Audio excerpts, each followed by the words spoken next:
आखिरी प्रयास। एक समय की बात है, एक राज्य में एक प्रतापी राजा राज्य करता था। एक दिन उसके दरबार में एक विदेशी आगंतुक आया और उसने राजा को एक सुंदर पत्थर उपहार में दिया।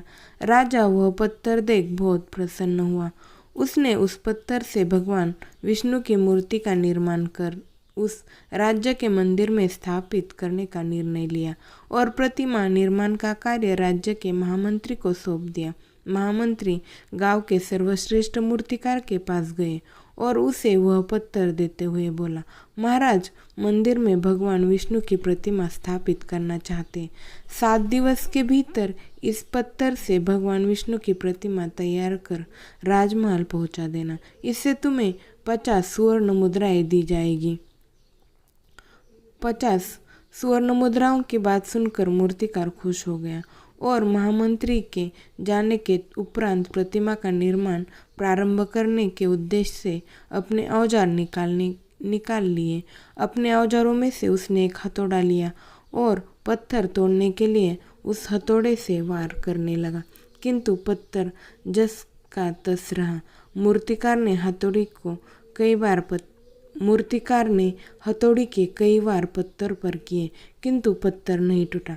50 बार प्रयास करने के उपरांत मूर्तिकार ने अंतिम बार प्रयास करने के उद्देश्य से हथौड़ा उठाया, किंतु यह सोचकर हथौड़ा पर प्रहार करने से पूर्व ही उसने हाथ खींच लिया कि जब 50 बार वार करने से पत्थर नहीं टूटा तो अब क्या टूटेगा। वह पत्थर लेकर वापस महामंत्री के पास गया और उसने यह कहकर वापस आया कि इस पत्थर को तोड़ना नामुमकिन है, इसलिए इससे भगवान विष्णु की प्रतिमा नहीं बन सकती।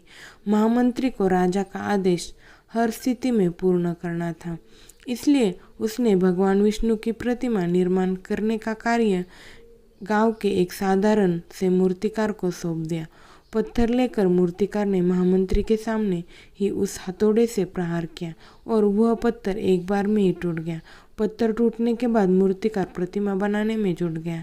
इधर महामंत्री सोचने लगा कि काश पहले मूर्तिकार ने एक अंतिम प्रयास और कर लिया होता तो सफल हो जाता और 50 स्वर्ण मुद्राओं का हकदार बनता।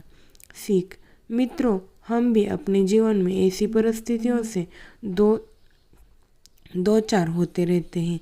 कई बार किसी कार्य को करने के पूर्व या किसी समस्या के सामने आने पर उसका निराकरण करने के पूर्व ही हमारा आत्मविश्वास डगमगा जाता है और हम प्रयास किए बिना ही हार मान लेते हैं। कई बार हम 1-2 प्रयास में ही असफलता मिलने पर आगे प्रयास करना छोड़ देते हैं, जबकि हो सकता है कि कुछ प्रयास और करने पर कार्य पूर्ण हो जाता या समस्या का समाधान हो जाता। यदि जीवन में सफलता प्राप्त करनी है तो बार बार असफलता होने पर भी तब तक प्रयास करना नहीं छोड़ना चाहिए जब तक सफलता नहीं मिलती। क्या पता जिस प्रयास को करने के पूर्व हम हाथ खींच ले वही हमारा अंतिम प्रयास हो और उसमें हमें कामयाबी प्राप्त हो। धन्यवाद। समाप्त।